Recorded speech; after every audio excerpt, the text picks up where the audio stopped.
दर्शकों, आज के इस एपिसोड में हम एक ऐसे पोंगा पंडित के अज्ञान का पर्दाफाश करने जा रहे हैं जो न सिर्फ अज्ञान फैला रहा है बल्कि जातिवाद का ऐसा जहर समाज में घोल रहा है जो भक्त समाज के लिए बेहद हानिकारक साबित हो सकता है। दो महापुरुषों के इतिहास को अपने अज्ञान की भेंट चढ़ाने का प्रयास और एक तत्वदर्शी संत के सत्संगों को गलत तरह से कोड करने का असफल प्रयास किया गया है। आज आपके सामने न सिर्फ सच और झूठ का फैसला होगा बल्कि आपको कई अद्भुत भेद भी जानने को मिलेंगे। तो चलिए शुरू करते हैं हमारा ये खास एपिसोड।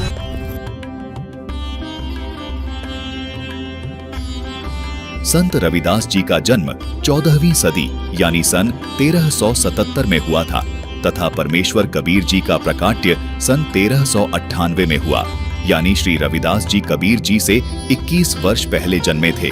दर्शकों, संत रविदास जी तथा कबीर परमेश्वर जी दोनों ही दलित समाज से थे। उस समय काशी के पंडित और ब्राह्मण संत रविदास जी तथा कबीर परमेश्वर जी का घोर विरोध किया करते थे, जबकि उस समय दलितों की संख्या भी ब्राह्मणों के लगभग बराबर यानी लाखों में थी।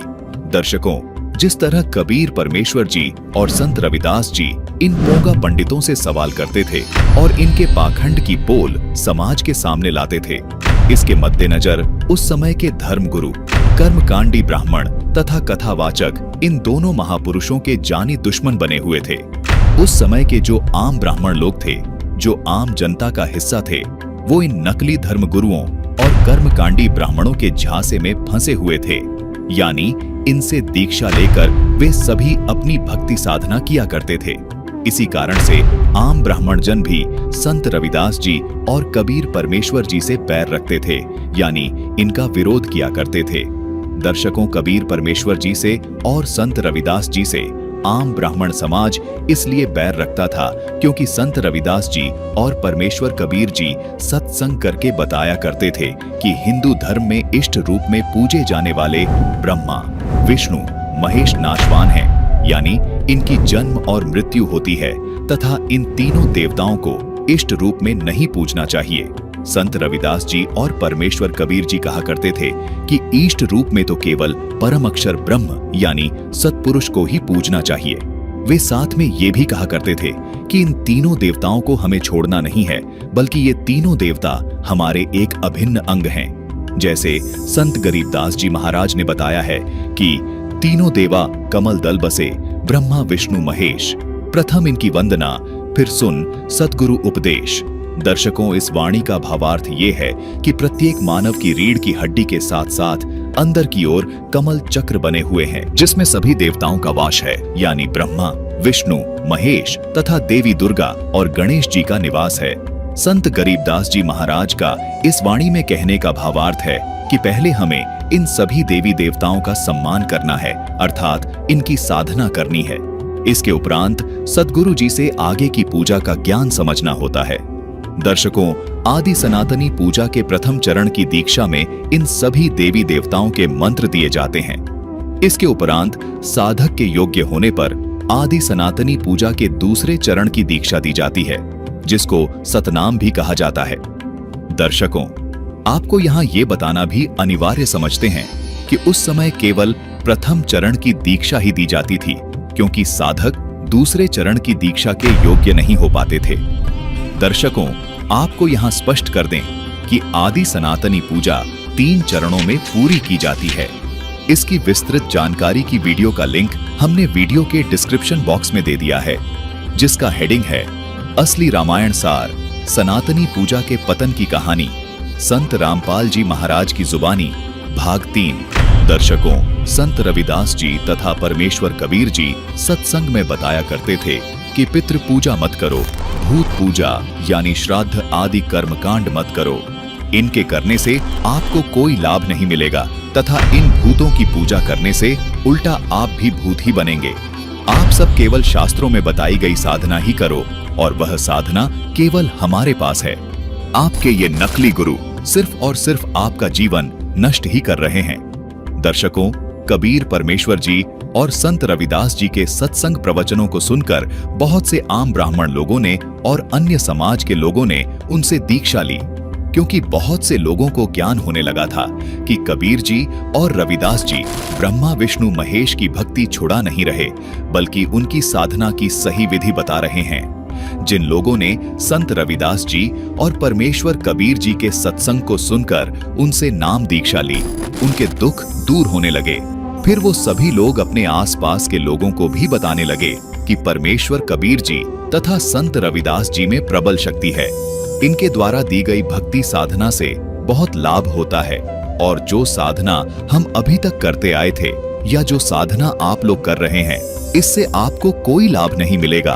आदि सनातनी साधना के प्रथम चरण की भक्ति से ही जब लोगों को बहुत लाभ होने लगा, तो अन्य प्रमुख ब्राह्मणों के शिष्यों ने कबीर जी और रविदास जी के शिष्यों से पूछना शुरू कर दिया कि ये ज्ञान तुम्हें कहां से मिला। तो उन्होंने अपने गुरु कबीर जी और रविदास जी का नाम बताया। फिर उन ब्राह्मणों के शिष्यों ने अपने प्रमुख ब्राह्मण गुरुओं को बताया कि हमारे बहुत से गुरु भाई रविदास जी और कबीर जी के शिष्य बन गए हैं, और उनका कहना है कि हमारे ब्राह्मण गुरुओं को पूरा ज्ञान नहीं है। ब्राह्मण गुरुओं ने देखा कि उनके बहुत से शिष्य कबीर जी और रविदास जी के शिष्य बन रहे हैं। उन ब्राह्मण गुरुओं ने संत रविदास जी से उपदेश ले चुके एक शिष्य को बुलाया और पूछा कि तूने भगवान रामकृष्ण की भक्ति क्यों छोड़ दी। फिर संत रविदास जी के ब्राह्मण शिष्य ने अपने पहले वाले ब्राह्मण गुरु से कहा, मैंने इनकी भक्ति नहीं छोड़ी है। संत रविदास जी ब्रह्मा विष्णु महेश देवी तथा गणेश की भक्ति छुड़वाते नहीं हैं, बल्कि इन सभी की शास्त्रों में वर्णित सही भक्ति विधि हमें बताते हैं। संत रविदास जी तो शास्त्र विरुद्ध साधनाओं जैसे कर्मकांड यानी श्राद्ध पूजा आदि को मना करते हैं, तीर्थ पर भटकने से मना करते हैं, क्योंकि वहां पर कुछ है ही नहीं। इसी प्रकार जब बहुत सारे ब्राह्मण संत रविदास जी और कबीर जी से नाम दीक्षा लेने लगे, तो उस समय के झूठे गुरुओं को ये चिंता बन गई कि इस प्रकार तो हमारी रोजी रोटी ही बंद हो जाएगी। इसीलिए इन झूठे गुरुओं ने जनता को सच्चाई न बताकर झूठ फैलाना शुरू कर दिया कि संत रविदास जी और कबीर जी हिंदू विरोधी हैं। ये पितृपूजा, श्राद्ध निकालना, कर्मकांड करना तथा रामकृष्ण आदि की साधना करना मना करते हैं। ब्राह्मणों द्वारा फैलाए जा रहे इस झूठ का नतीजा ये निकला कि उस समय के बहुत से ब्राह्मणों ने अपने नकली गुरुओं के बहकावे में आकर संत रविदास जी तथा कबीर परमेश्वर जी पर अत्याचार करना शुरू कर दिया। लेकिन सभी ब्राह्मण विरोधी नहीं थे, क्योंकि बहुत से ब्राह्मण संत रविदास जी तथा परमेश्वर कबीर जी के कस्टमर भी थे। यानी जूते बनवाने के लिए उन्हें रविदास जी के पास जाना पड़ता था तथा कपड़े बुनवाने के लिए कबीर जी के पास जाना पड़ता था। दर्शकों, इस प्रकार इन नकली धर्मगुरुओं ने सदा ही अज्ञान परोसा है तथा सिर्फ अपना स्वार्थ सिद्ध करने के लिए समाज को आपस में लड़ाया है। इसी कड़ी में वर्तमान में अनेकों धर्मगुरु संत रामपाल जी का विरोध करते हुए झूठा प्रचार करके तथा बातों को घुमा फिराकर यानी सत्य को छिपाकर अपने अनुयायियों को संत रामपाल जी महाराज के खिलाफ भड़काकर समाज में अशांति का माहौल बना रहे हैं, ताकि उनकी गद्दी बची रहे और उनके शिष्य भाग ना जाएं। इसी का परिणाम है कि संत रामपाल जी महाराज कई वर्षों से जेल में हैं।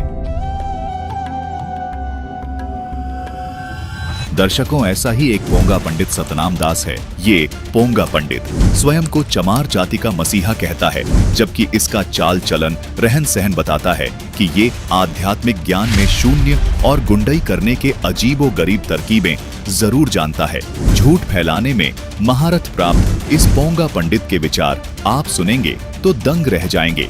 दर्शकों, जिस व्यक्ति की मानसिक हालत ठीक न हो, इसके हाव भाव से ही लग रहा है कि चमार जाति के लोगों को सिर्फ भड़काकर उनको नरक में धकेलने के लिए इसने कसम खा रखी है, वरना कोई व्यक्ति इतनी झूठ कैसे बोल सकता है। दर्शकों, हम आपको अब इस पोंगा पंडित की एक वीडियो दिखाने जा रहे हैं, जिससे आपको इनके मानसिक हालात का अंदाजा हो जाएगा कि किस प्रकार सच्चाई दबाकर नफरत के बीज इन अज्ञानियों के द्वारा बोए जा रहे हैं। पहले देखिए इस अज्ञानी व्यक्ति की ये वीडियो। रामपाल ने नहीं सही इतना मतलब नुको ऐसी बेअदबी कर रखी गुरु जी की। नुको एक रविदास था चमार, और बोले उसकी चेल्ली बन गई एक रानी, नाम भी नहीं बताया कौन है, उसमें सुन के देखियो उनका चेल्ली बन गई एक रानी। तो कुछ तकलीफ सीरिया करेगी बोले वो चली गई उसकी शरण में, बोले ठीक होगी वाह। और उस आराम से लेके अपने गुरु मान लिया, श्रद्धा होगी नुका उसने फिर वो अपने ओढ़ बुला लिया, भाई मैं भंडारा करूंगी। और नुका ओढ़े नहीं 700 ब्राह्मण भी जमाने थे उस रानी ने, और गुरु जी भी बुला लिए। और नुका फिर गुरु जी खातर आसन ला दिया रानी ने, और वो आसन ला गया देख के मैं पंडित कहने लगे, नुका रानी साहब हम चल ले रुके। बोले क्यों? बोले जी इतने चमार बैठा रखा, हम इसी तो रोटी खावांगे। सुनिए या कौन कह रहा है बात?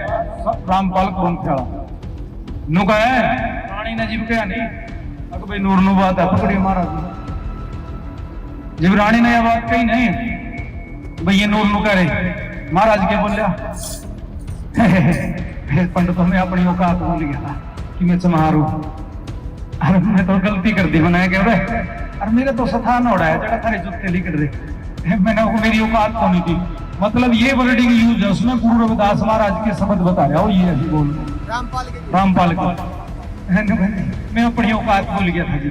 यानी कि गुरु रविदास महाराज को की औकात बताई जा रही है, जो शिरोमणि हुए हैं, जिस संता के संत हुए हैं, जो साहिब कबीर महाराज के गुरु हुए हैं, जो गुरु नानक देव जी के गुरु हुए हैं, शिरोमणि सतगुरु रविदास जी महाराज की, जो रामानंद को खुद ज्ञान करवाने वाले हैं, उनकी औकात की बात करी जा रही है हम चैनलों पे। और मारे वाले वहां जाके उनको पूर्ण परमात्मा मिल गया।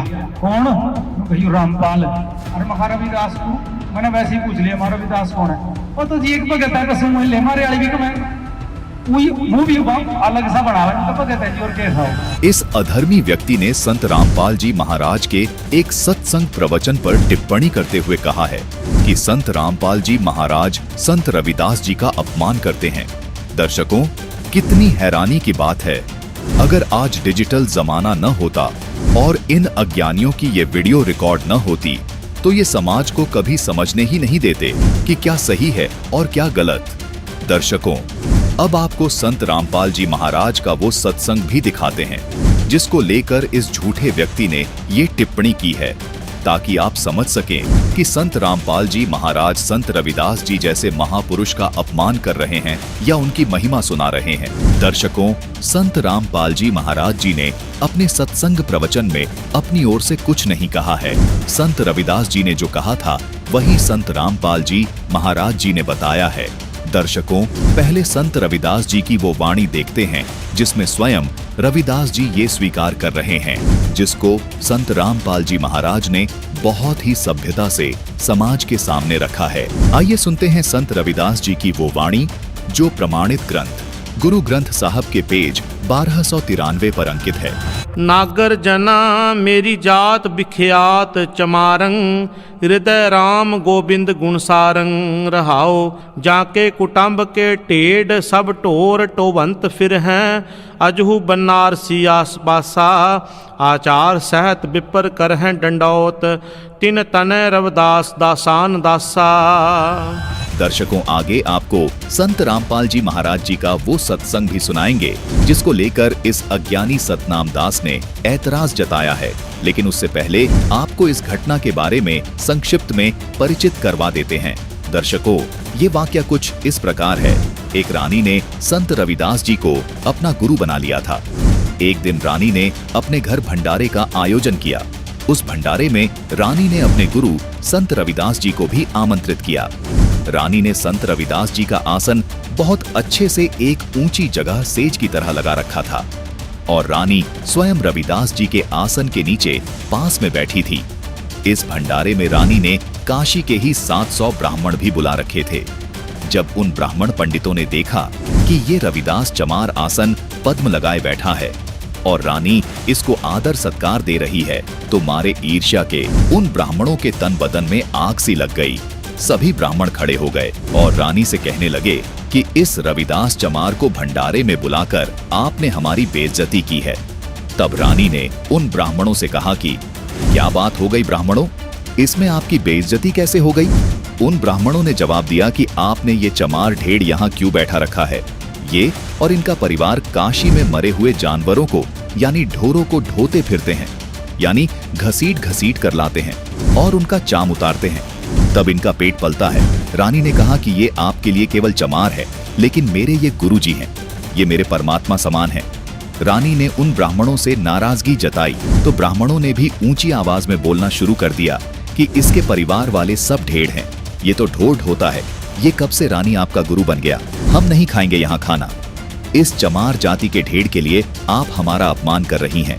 तब रानी ने उन सभी ब्राह्मणों से कह दिया, अगर आप खाना खाना चाहे तो खा लें, नहीं तो जा सकते हैं, लेकिन मेरे गुरुजी यहीं रहेंगे। जब रविदास जी ने ये सब दृश्य देखा तो बड़े ही विनम्र भाव से बोले कि हे पंडितों, आप भोजन पाओ, आप भोजन छोड़कर ना जाओ। रानी ने फिर मना किया कि गुरुदेव आप इन्हें मत रोकिए, इन्हें जाने दीजिए। रविदास जी तो भगवान से परिचित थे, उनको ये पता था कि ये सभी ब्राह्मण अहंकार में सड़ रहे हैं, इसीलिए इनके अहंकार को तोड़ने के लिए रविदास जी उन ब्राह्मणों को लीला दिखाना चाहते थे। रविदास जी ने उन पंडितों से कहा कि हे ब्राह्मणों, आप ठीक कहते हो, मैं तो एक ओछी जाति का ढेड़ हूं, एक साधारण चर्मकार हूं, मैं अपनी औकात भूल गया था, मेरा स्थान तो आपके जूतों में ही है, आप कृपया भोजन कर लीजिए। इतना कहकर रविदास जी अपने स्थान से उठकर उन पंडित ब्राह्मणों का अहंकार तोड़ने के लिए उन ब्राह्मणों के जहां जूते निकले हुए थे वहां जाकर बैठ गए। ब्राह्मण कुछ शांत हुए और भोजन करने लगे। तभी ब्राह्मणों ने देखा कि सभी पंडितों के साथ एक एक रविदास जी भोजन कर रहे हैं, यानी संत रविदास जी के 700 रूप वहां बन गए। तब वो पंडित एक दूसरे को कहने लगे कि देख, तेरे साथ चमार भोजन खा रहा है, दूसरा उसे बोलता कि तेरे साथ भी तो खा रहा है। इस प्रकार सारे एक दूसरे को इसी तरह बोलने लगे और पीछे हटने लगे। तब रविदास जी जूतों के पास बैठे बैठे बोले कि हे पंडित ब्राह्मणों, आप मेरी ओर बेइज्जती ना करो, देखो मैं तो यहाँ आपके जूतों के पास ही बैठा हूँ, आप लोग मुझे क्यों बदनाम कर रहे हो। तब सबने देखा कि संत रविदास जी वहाँ जूतों के पास भी बैठे हैं और उनके साथ उनकी थाली के पास भी बैठे हैं। ब्राह्मणों को अब समझते देर न लगी कि संत रविदास जी कोई आम साधारण व्यक्ति नहीं बल्कि परम संत हैं। देखते ही देखते उन सभी ब्राह्मणों ने संत रविदास जी के चरण पकड़ लिए। तब संत रविदास जी ने सभी ब्राह्मणों को समझाया और कहा कि भक्ति मार्ग में अहंकार करना ठीक नहीं है।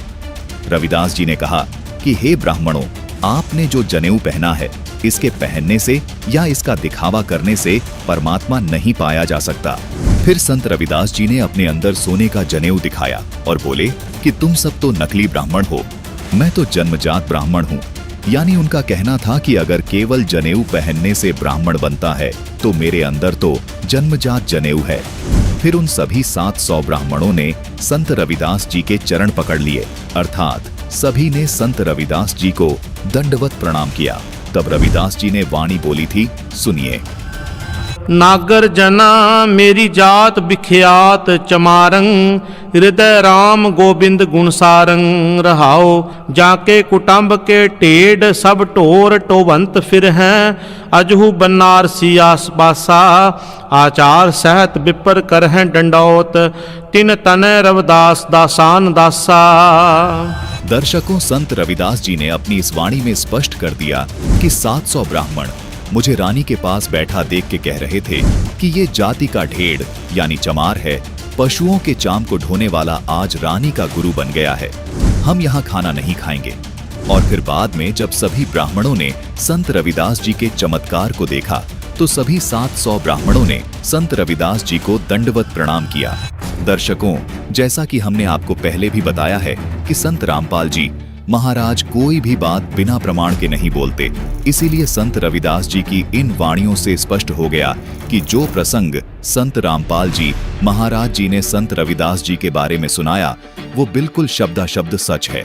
संत रविदास जी ने अपनी इस वाणी में कहा है कि ये पंडित जो मुझे ढेड़ कह रहे थे, चमार कह रहे थे, ये पंडित मुझे कह रहे थे कि हे रविदास चमार, तू तो काशी में मरे हुए पशुओं को ढोता फिरता है, डेढ़ है, तू यहाँ हम ब्राह्मणों के बीच कैसे बैठ गया। और मैं रविदास उन ब्राह्मणों के सामने विनम्रता पूर्वक कह रहा था कि हे ब्राह्मणों, मैं अपनी औकात भूल गया, मेरा स्थान तो वहीं आपके जूतों के पास है, मैं आपके जूतों के पास ही बैठ जाता हूँ। लेकिन जब उन ब्राह्मणों ने संत रविदास जी का चमत्कार देख लिया, उसके बाद रविदास जी कह रहे हैं, अब ये ब्राह्मण मुझे शिष्टाचार के साथ, जैसे गुरु को उसका शिष्य प्रणाम करता है, वैसे ही ये सारे 700 ब्राह्मण मुझे दंडवत प्रणाम कर रहे हैं। आइए अब आपको संत रामपाल जी महाराज जी का वो सत्संग भी दिखाते हैं। इससे आप इस पोंगा पंडित के IQ लेवल को भी माप पाएंगे।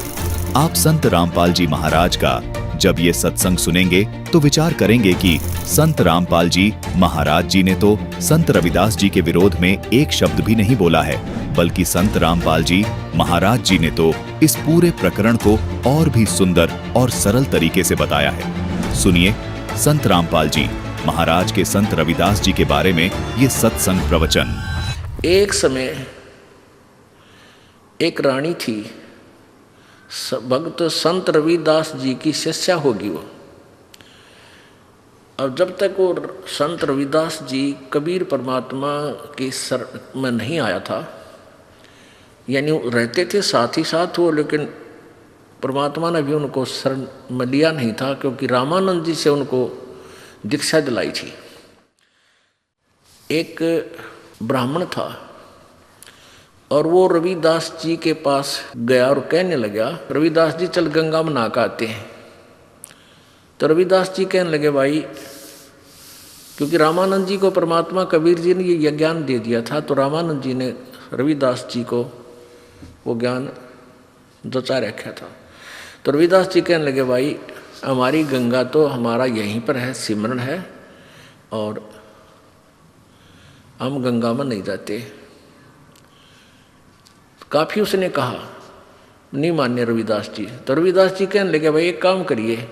तो ब्राह्मण कहने लगा कि भगत जी कुछ गंगा में कोई पैसे डालने हो दान पुण्य करने खातिर दे दे, मैं डाल दूंगा।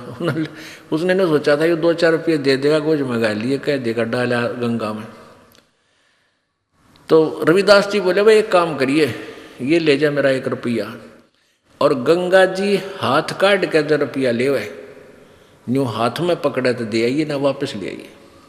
अब उसने सोचा कौन देखेगा, उड़ा मैं अपने जेब में डालूंगा और कह दूंगा दे दिया, मैंने वो हाथ में पकड़ा था उसने। अब उसने जाकर एक बार तेने बोल दिया, हे गंगा मैया, भगत रविदास ने आपके लिए 1 रुपया भेजा है, न्यू क्या है हाथ में ग्रहण करे। एकदम हाथ निकला बाहर और दे दिया। दूसरे हाथ में क्या निकला, एक सोने का सुंदर कंगन, वो पंडित जी को दे दिया, और गंगा ने कहा ये उस परम संत को दे देना, सोने का कंगन। अब पंडित जी का गया बेईमाना, अगर भाई के बेरा फटेगा, रविदास जी ने ठगा ला जेब भीतरली में, और उसने आके राजा को दे दिया। अच्छे पीछे मिलेंगे। राजा ने अपनी रानी को दे दिया। रानी कहने लगी, इस आते एक और चाहिए, ये तो जोड़ा होता है। उसके कुछ पैसे दे दिए, जैसे भी 20, 30, 50 रुपये थे उस कंगन के, पहले महंगे सस्ते होते थे भाव।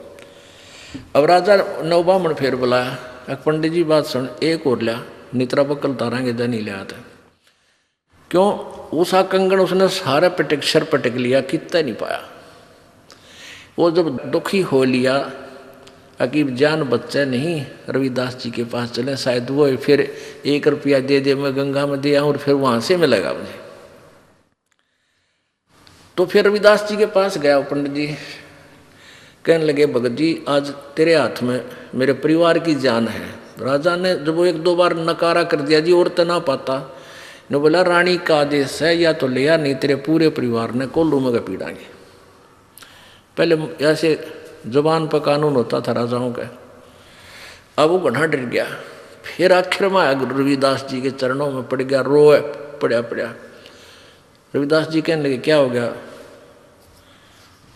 क्या हो गया ऋषि जी, क्या बात है, क्यों रो रहे हो? ने बोला, जी जान बचा दो, आज आपके हाथ में मेरे परिवार का जीवन है। रविदास जी बोले, भाई कहानी बता क्या है? ने बोला, जी आपने जो वो रुपया दिया था वो मेरी जान का झाड़ हो गया। रविदास जी बोले, भाई कारण बता। मेरा रुपये का कह रहा है, पहले तू ये बता, वो रुपया मैया ने लिया कि नहीं तेरी ने बोला, जी मैया ने लिया, एक हाथ से रुपया पकड़ लिया, दूसरे हाथ से कंगन दे दिया सोने का। मेरे को आ गया लालच, मैंने दे दिया राजा को, उसने मेरे 150 रुपये दे दिए उसके। यानी उसमें 100 रुपये तो आजकल लाख रुपये के बराबर थे। अब उसने रानी को दे दिया, रानी ने जिद कर दी कि एक और चाहिए तो जोड़ा होया करे। अब वो दूसरा मैं सारा सर पटक लिया, मुझे मिल नहीं रहा। राजा का आदेश से जो दूसरा नहीं लेकर आता है मेरे पूरे परिवार को ख़त्म करेगा।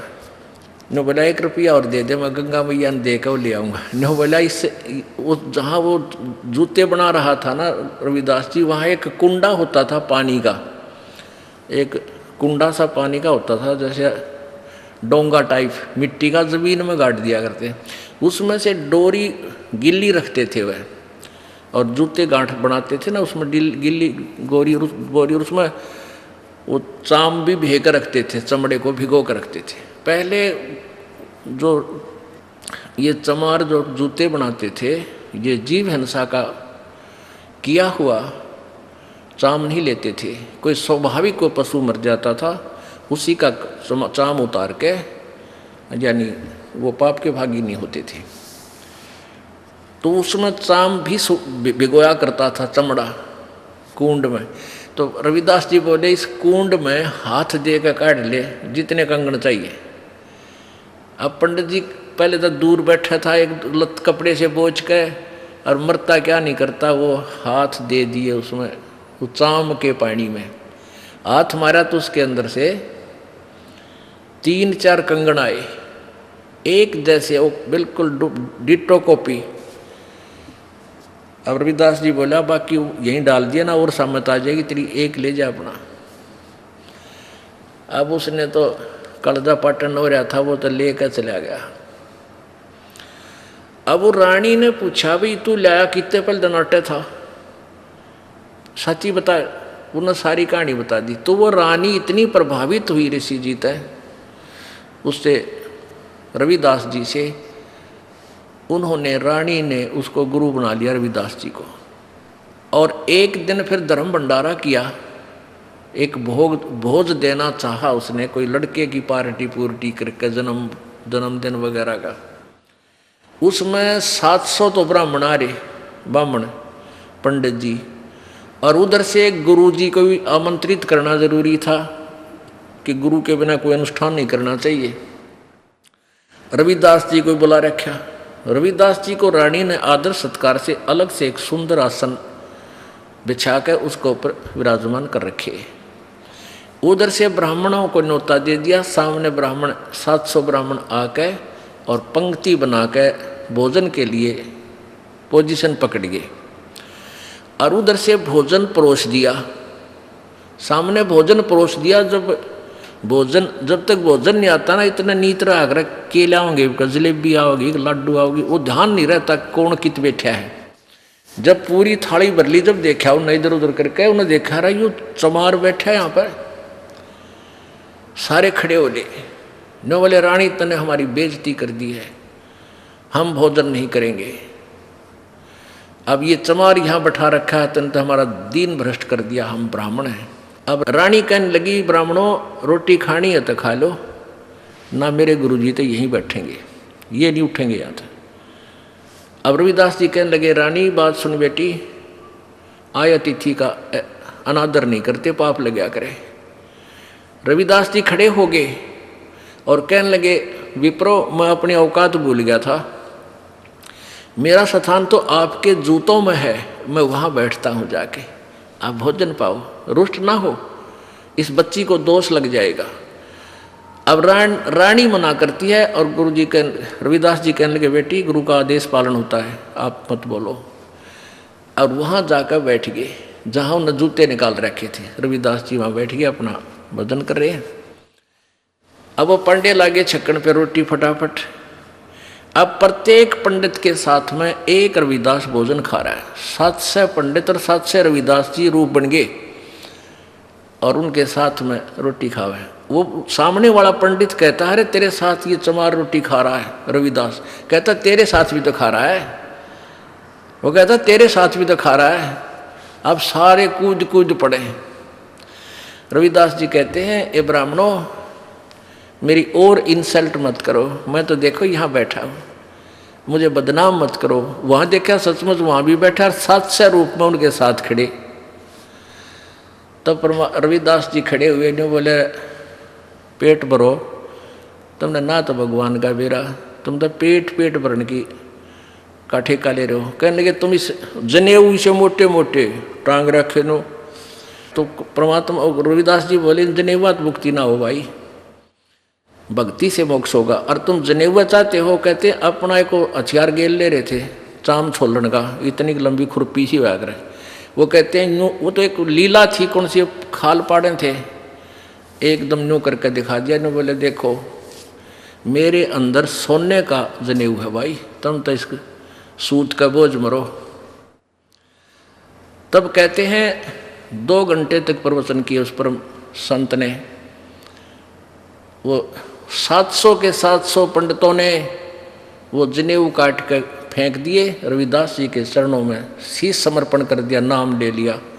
गरीबदास जी ने लिखा है 1.25 मन सूत होया था उनके गला में का, 1.25 मन सूत, और उनने उन 700 पंडितों का उद्धार कर दिया। तो यहाँ क्या बता रहे हैं, वही बता रही है ये विष्णु पुराण कि यदि एक सत साधक के सामने 1000 ये पेट भर श्राद्ध खानिए भी बैठे हों, उनका भी उद्धार और श्राद्ध यजमान का भी यानी भगत का भी उद्धार वो एक ही योगी कर देता है। दर्शकों, संत रामपाल जी महाराज का ये सत्संग देखने के बाद स्पष्ट हो गया कि संत रामपाल जी महाराज संत रविदास जी का बहुत आदर करते हैं और संत रामपाल जी महाराज ने ये जो सत्संग किया है ये केवल संत रविदास जी की महिमा बताने के लिए किया है, जबकि ये अज्ञानी पोंगा पंडित टिप्पणी कर रहा है कि संत रामपाल जी महाराज इस सत्संग में संत रविदास जी का अपमान कर रहे हैं। इस पोंगा पंडित की ये टिप्पणी संत रामपाल जी महाराज के प्रति इनकी ईर्ष्या और अज्ञानता को दर्शाती है, जबकि इस पूरे सत्संग में संत रामपाल जी महाराज के मुख से एक भी शब्द संत रविदास जी के विरुद्ध नहीं है, बल्कि उनकी महिमा में इतनी सुंदर कथा सुनकर और संत रविदास जी की महिमा को सुनकर तो हर दलित भाई और बहन गदगद हो रहा है, जबकि ये अज्ञानी पोंगा पंडित बिना ज्ञान के उछल कूद कर रहा है और झूठ पर झूठ बोल रहा है ताकि ये अपनी गद्दी बचा सके।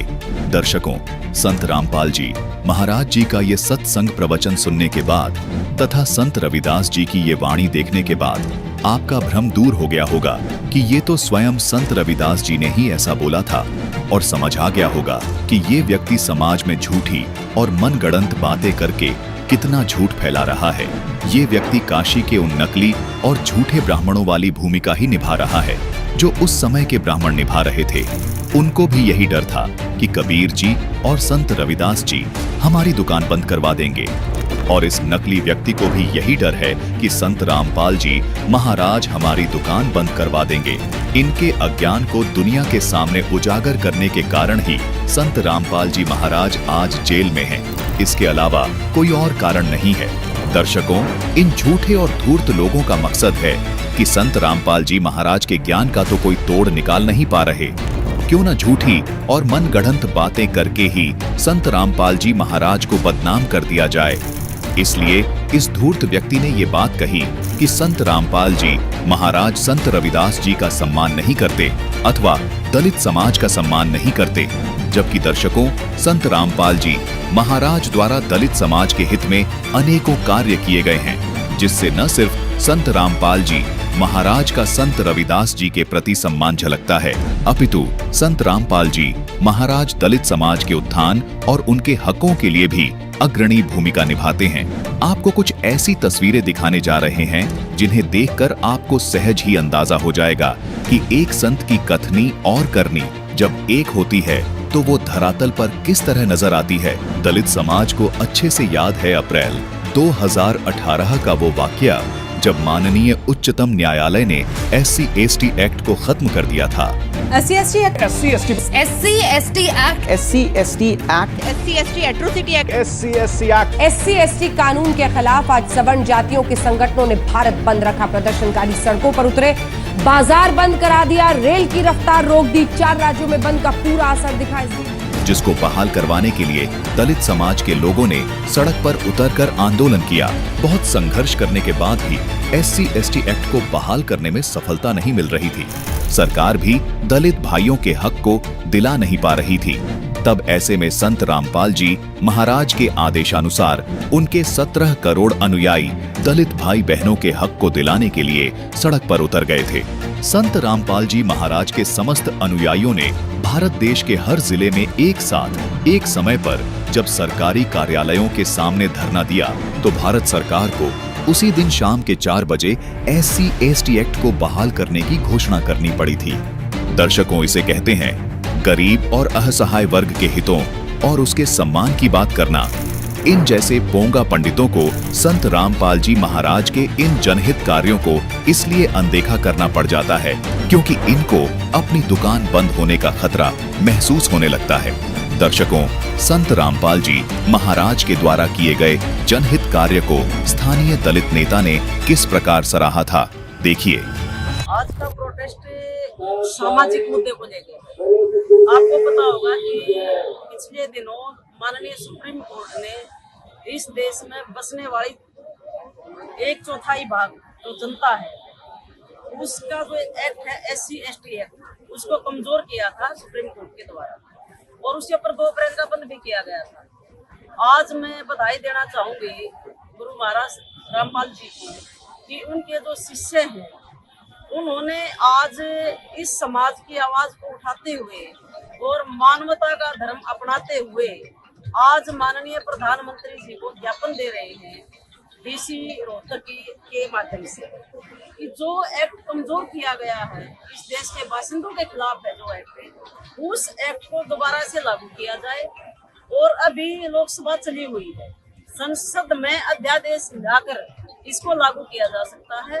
अब सुप्रीम कोर्ट में कुछ हो नहीं सकता। इसी मुद्दे को लेके आज गुरु महाराज रामपाल जी के शिष्यों ने ये प्रोटेस्ट किया है और इसमें मैं शामिल होने के लिए आई हूँ और मैं इन सभी शिष्यों को बधाई भी देती हूँ और विश्वास भी दिलाती हूँ कि पूरे हरियाणा ही नहीं पूरे देश में हम आपके साथ तन मन धन से खड़े होकर आपके साथ मानवता की लड़ाई लड़ेंगे। संत रामपाल जी महाराज का कहना है SC/ST समाज को बचाओ। दर्शकों, इस प्रकार की तस्वीरें ये दर्शाती हैं कि संत रामपाल जी महाराज ही एकमात्र ऐसे संत हैं जो शुद्ध रूप से जनहित के कल्याण के लिए कार्य करते हैं।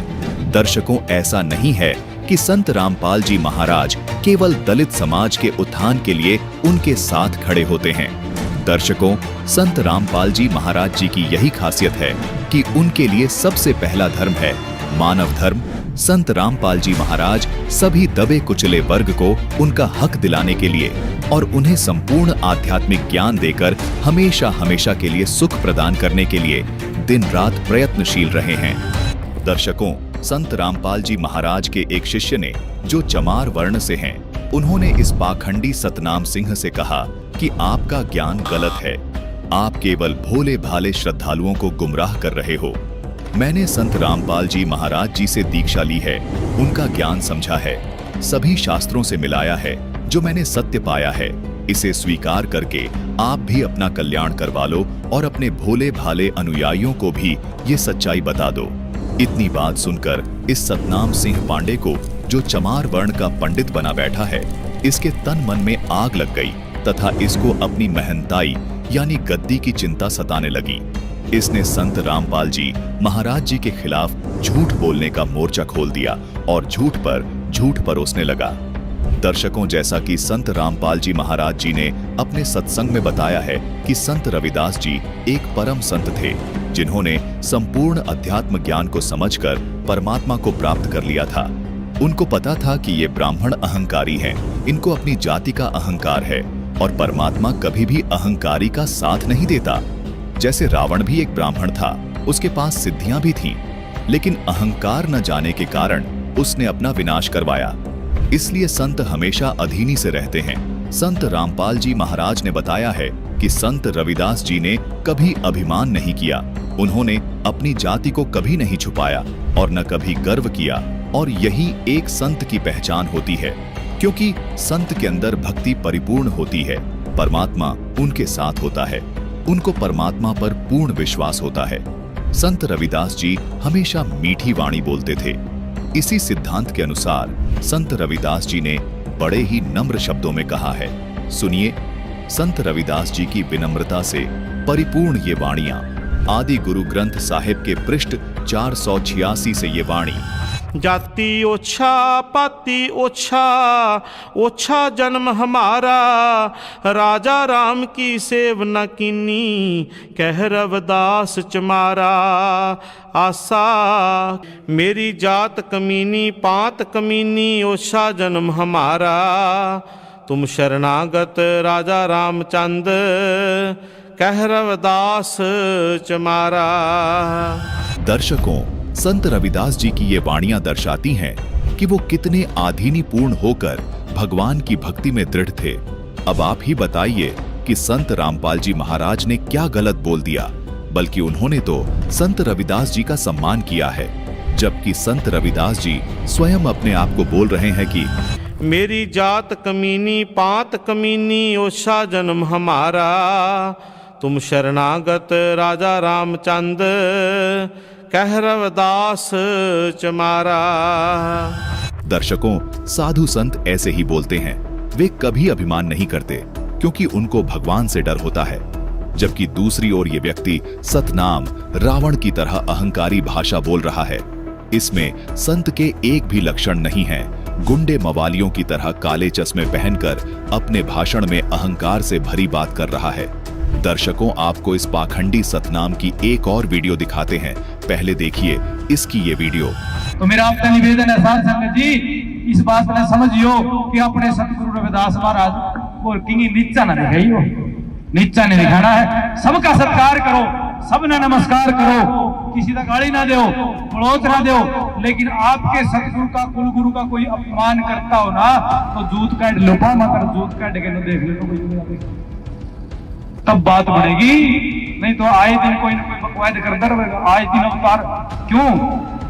अंधभगत ज्यादा है देश में, अंधभगता की भीड़ बनकर कोई तो शिव जी का अवतार बन जाए, कोई कृष्ण का अवतार बन, आसाराम हो कृष्ण का अवतार बन गया तो भी पड़े भीतर, यूं कबीर का अवतार बना था यूं भी भीतर पड़ा। दर्शकों, इस मूर्ख सतनाम दास को अपनी गद्दी जाने का भय सता रहा है, इसलिए ये परम संत रामपाल जी के बारे में अपशब्द बोल रहा है। ये मूर्ख सतनाम कह रहा है कि जो कोई भी रविदास जी को अपमानित करे, उसको मारने के लिए जूता निकाल लो। दर्शकों, इसको अपनी गद्दी जाने का खतरा साफ नजर आ रहा है। इस मूर्ख को किसी के कल्याण से कोई लेना देना नहीं है, इसको बस अपनी गद्दी ही नजर आ रही है। दर्शकों, इस तरह के लोगों ने ही प्रत्येक समाज में विष घोलने का कार्य किया है। इसका उद्देश्य केवल लोगों में अपनी प्रभुता बना के रखना है। सतनाम जैसे लोग समाज के नाश के लिए ही पैदा होते हैं। इनको किसी के कल्याण से कोई लेना देना नहीं होता है। समाज में अशांति फैलाना इनका एकमात्र उद्देश्य होता है। दर्शकों, संत में अहंकार नहीं होता है और ये सतनाम अहंकार से भरी बातें कर रहा है, लोगों को भड़का रहा है। समाज में ऐसे लोग ही अशांति पैदा करते हैं। दर्शकों, कबीर जी स्वयं पूर्ण परमात्मा हैं, जो पहली बार धर्मदास जी को मथुरा में मिले थे। उन्होंने धर्मदास जी से कहा था कि हे स्वामी जी, मुझे कुछ ज्ञान बताओ, मैं बहुत भटक चुका हूँ। अभी आप जो पुस्तक पढ़ रहे थे वो कौन सी पुस्तक है? आपका ज्ञान मुझे अजब गजब लगा है। आपके इस ज्ञान ने तो मुझे खींच सा लिया है। आप तो एक परम संत दिखाई देते हो। हे स्वामी जी, कृपया मुझे ज्ञान बताओ। दर जिंदे का रूप सैल वृंदावन कीनी, तहाँ मिले धर्मदास करते हैं बहुत अधीनी। भगत का एक गुण होता है कि बहुत प्यार से विनम्र भाव से बात करता, जहाँ भक्ति की चर्चा चलती है तो परमेश्वर जाके थोड़ी दूरी पर बैठ के जिंदा महात्मा का रूप बनाकर 50 फुट की दूरी पर, क्योंकि वो हिंदू थे और परमात्मा की वेशभूषा उस समय उस धर्मदास की दृष्टि से एक मुसलमान की थी, इसलिए उनकी क्रियाओं को दूर से देख रहे थे। जब धर्मदास जी ने सब क्रियाएं की और फिर लगा गीता का पाठ करने, जब परमात्मा 10 फुट की दूरी पर बैठ के रेत में अलग से, और परमात्मा ऐसे करे जैसे बड़ा रुचि ले रही है। जब उन्होंने सब क्रिया कर ली तो परमेश्वर ने कहा कि हे महात्मा जी, देखो पुण्यात्मा, इस काल जालिम ने हमारे साथ कैसे जुल्म कर दिया। हमारे पिता ने हमारे निकटाने के लिए अब कैसे छल छिद्र करने पड़ते हैं, कैसे बहुरूपीय का काम करना पड़ता है।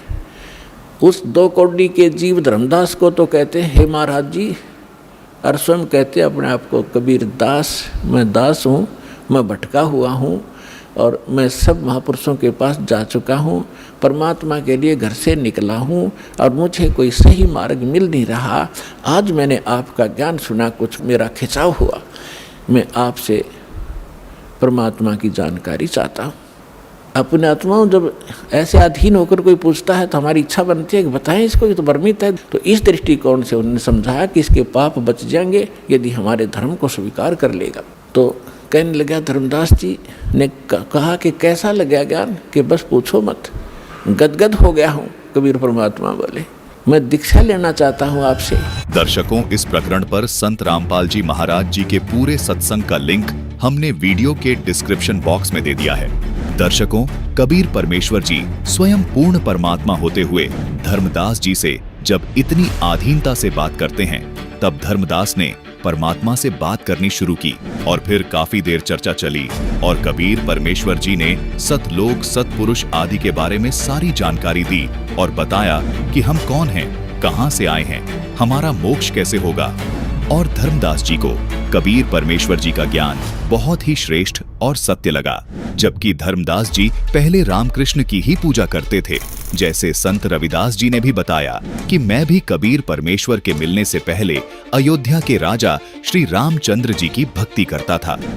इस प्रकार धर्मदास जी ने धीरे धीरे परमेश्वर कबीर जी से तत्व ज्ञान को समझा और परमेश्वर का ज्ञान स्वीकार कर लिया, अन्यथा उनका जीवन नष्ट हो जाना था। कबीर परमेश्वर जी चर्चा में विशेष आधीनी भाव दिखाते हैं ताकि सामने वाला मेरी बात सुन सके, जिससे मैं अपना ज्ञान उसे अच्छे से समझा सकूं। आइए सुनते हैं संत रामपाल जी महाराज के मुखारविंद से धर्मदास जी और कबीर परमेश्वर जी की वार्ता का कुछ अंश। हाथ जोड़कर भगवान बैठे एक दो कोडी मारे जैसे नीच के सामने, तो हाथ जोड़कर कहते हैं, कौन तुम्हारी जात, परमात्मा पूछते हैं उससे धर्मदास जी से, कौन तुम्हारी जात, कहाँ से आए स्वामी। हे मालिक, स्वामी जी भगवान कह रहे हैं, आप कहाँ से आए हो, आपकी क्या जाति है। कौन तुम्हारी जाति, कहाँ से आए स्वामी, पूछे पुरुष कबीर धनी साहेब निकामी। पूछे पुरुष कबीर, पुरुष माने परमात्मा, परमात्मा कबीर वो कुल का मालिक, कुल धनी साहेब, निष्काम भाव से निस्वार्थ भाव से परमार्थ के लिए अपने उस आत्मा के अज्ञान को हटाने के लिए ये फार्मूला अडॉप्ट किया। कौन तुम्हारी जात, कहाँ से आए स्वामी, पूछे पुरुष कबीर धनी साहेब निकामी। हमको पार लंघाइयो परम उजागर रूप, जिंद कहे धर्मदास से तुम हो मुक्ति स्वरूप। उस जीव के निकट पहुंचने के लिए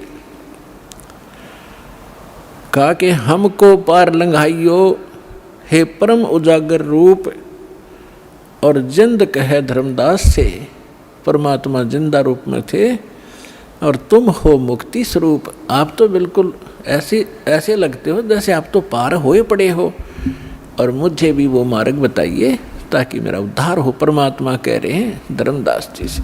अब धर्मदास जी बताते हैं, बांधोगढ़ है गाम, नाम धर्मदास कही जय, वैसे कुली कुल जात, सुधर की नहीं बात सुनी जय।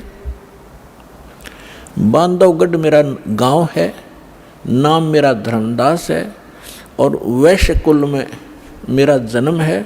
हम शूद्र को निकट भी नहीं आने देते, हम इतने स्वच्छ हैं। तो दर्शकों, इस प्रकार परमेश्वर कबीर पूर्ण परमात्मा होते हुए भी धर्मदास जी से विशेष आधीनी से बात करने के साथ साथ उनकी प्रशंसा भी करते हैं। दर्शकों, इसी प्रकार कबीर परमेश्वर जी और संत रविदास जी की गोष्ठी हुई तो कबीर परमेश्वर जी ने संत रविदास जी के ज्ञान की इसी प्रकार प्रशंसा की थी और संत रविदास जी को स्वामी कहकर संबोधित किया था। इसीलिए चर्चा आगे बढ़ सकी। अगर कोई उल्टा जवाब देने वाला होता तो चर्चा वहीं समाप्त हो जाती। दर्शकों, इसी प्रकार कबीर परमेश्वर जी और संत रविदास जी की गोष्ठी हुई तो कबीर परमेश्वर जी ने संत रविदास जी के ज्ञान की इसी प्रकार प्रशंसा की थी और संत रविदास जी को स्वामी कहकर संबोधित किया था। इसके बाद संत रविदास जी ने कबीर परमेश्वर जी के संपूर्ण ज्ञान को समझा और संत रविदास जी को एहसास हुआ कि कबीर परमेश्वर जी का ज्ञान सर्वश्रेष्ठ है। जैसा कि इन वाणियों से स्पष्ट होता है कि संत रविदास जी ने कबीर परमेश्वर जी से कहा था कि जो आप ज्ञान दे रहे हैं वो मुझे अब स्वीकार्य है। आज से आप मेरे गुरु हैं और आज से मेरे सारे भ्रम खत्म हो गए हैं। इसी प्रकार कबीर परमेश्वर जी से चर्चा करने के बाद धर्मदास जी के भी भ्रम निवारण हुए थे। दर्शकों, यदि परमेश्वर कबीर जी ऐसे नम्र भाव से धर्मदास जी से बात ना करते तो चर्चा शुरू ही नहीं होती, और चर्चा शुरू हुई तो कबीर परमेश्वर जी धीरे धीरे धर्मदास जी को अपना ज्ञान भी समझा सके। इस प्रकार उस भटकी हुई आत्मा को यानी धर्मदास जी को गलत रास्ते से निकालकर अपनी सच्ची भक्ति बताई। धर्मदास जी ने कबीर परमेश्वर जी से ये तत्व ज्ञान प्राप्ति के बाद 100 शुक्र मनाए और कबीर परमेश्वर जी को कोटि कोटि नमन किया। दर्शकों, यदि कबीर परमेश्वर जी इतनी अधीनता नहीं रखते तो धर्मदास जी कबीर परमेश्वर जी के ज्ञान को कभी नहीं सुनते। दर्शकों, यही साधु संतों महापुरुषों के लक्षण होते हैं। जूते निकालकर किसी को ज्ञान समझाना तो इस जैसे अहंकारी व्यक्ति के चरित्र में ही देखने को मिलेगा। दर्शकों, संत गरीबदास जी महाराज जाट जाति से संबंध रखते थे। बहुत बड़े जमींदार थे, लेकिन वे वास्तव में परम संत थे। इसलिए गरीबदास जी ने कबीर परमात्मा से विनम्र प्रार्थना करते हुए उनके ज्ञान को सुना, क्योंकि साधु के यही लक्षण होते हैं। भक्ति मार्ग में अहंकार कभी नहीं चलता है। देखिए, संत गरीबदास जी महाराज की विनम्रता से परिपूर्ण ये वाणियां। गुरु ज्ञान अमान अडोल बोले, सतगुरु शब्द शरीर पछाणी, दास गरीब कबीर सतगुरु मिले आस्थान, रोप्या छुड़ानी दीनन के जी दयाल, भक्ति व्रत दीजियो, खाने जादे गुलाम अपना कर लीजियो, खाने जादे गुलाम तुम्हारा है सही, मेहरबान महबूब युगा युग पत रही, पांगी का जा मैं गुलाम गुलाम हूँ, खड़ा रहूं दरबार सो अठों याम हूँ, सेवक तबदार तुम्हारे पुकही, गुणवंत पार पड़ी मोहे चुकही, मैं घर का बांधी ज्यादा अर्ज मेरी मानियो, जन कहते दास गरीब अपना कर जानियो, मैं घर का बांधी ज्यादा अर्ज मेरी मानियो, जन कहते दास गरीब अपना कर जानियो। दर्शकों, संत गरीबदास जी महाराज ने सूक्ष्म वेद में लिखा है कि संत रविदास जी एक महापुरुष थे, लेकिन उन्होंने भी बहुत विनम्रता पूर्वक कबीर परमेश्वर जी से ज्ञान को सुना। आइए संत रविदास जी की आधीनता की एक झलक आपको संत गरीबदास जी महाराज की वाणियों से दिखाते हैं। गरीब 9 लख नानक नाद में 10 लख गोरख पास, अनंत संत पद में मिले कोटि तेरे रविदास।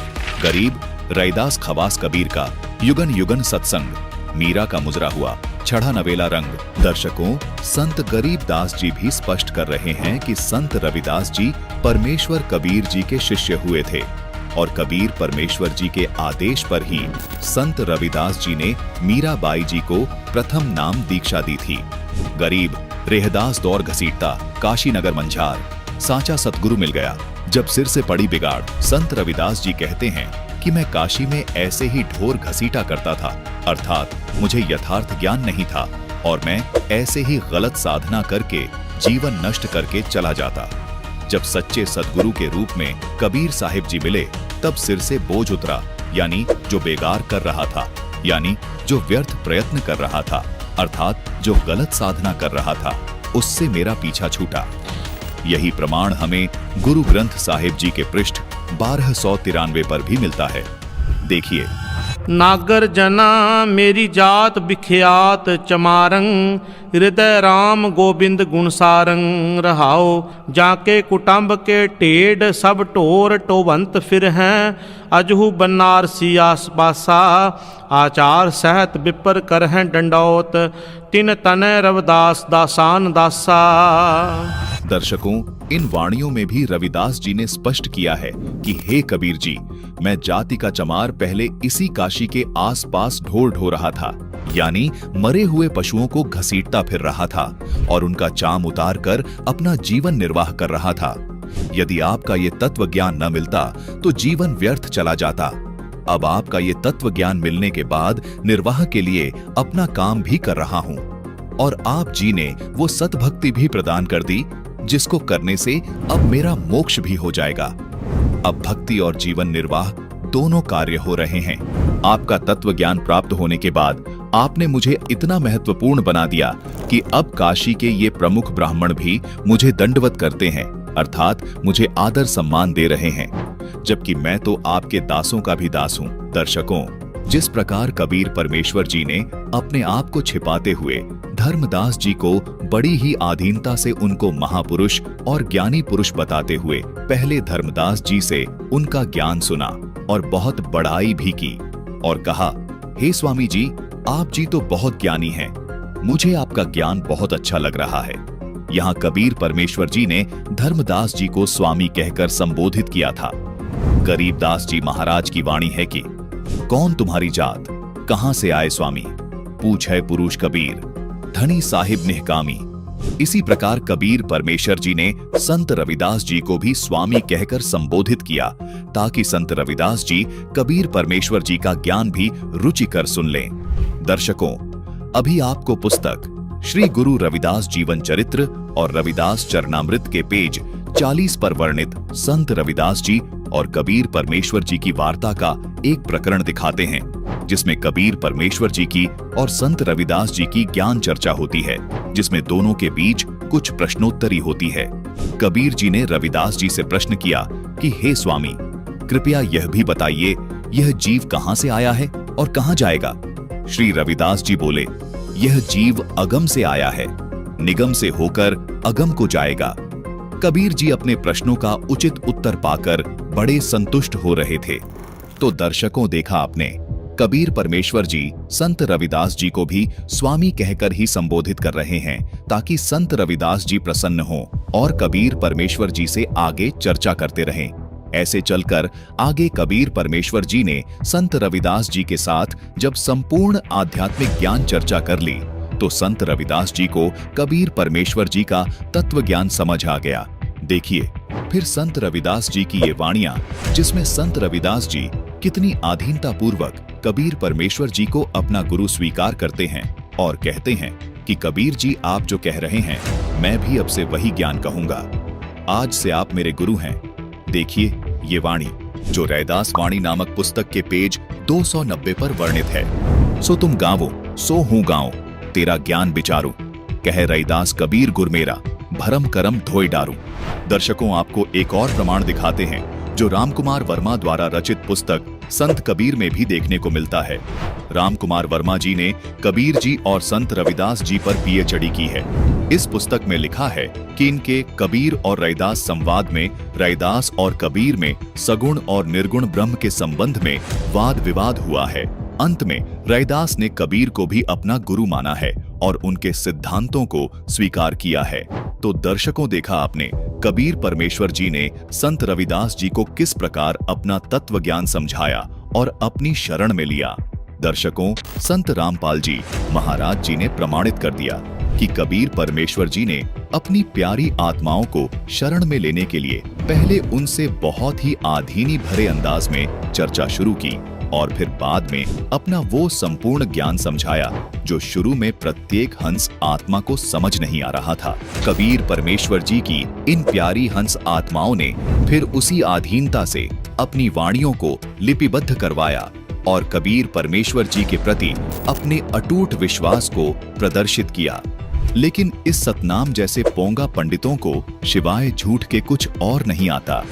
इस पोंगा पंडित ने महापुरुषों के इतिहास को बिगाड़ने का ठेका ले लिया है। दर्शकों, इस पोंगा पंडित सतनाम दास के अज्ञान का समूल नाश करने के लिए संत रामपाल जी महाराज के तत्व ज्ञान पर आधारित और भी एपिसोड आपके सामने हम प्रस्तुत करेंगे, ताकि इस तरह के शरारती तत्व जो समाज में अशांति और अज्ञान फैलाने की कुचेष्टा कर रहे हैं, उनको जनता के सामने बेपर्दा किया जा सके। धन्यवाद।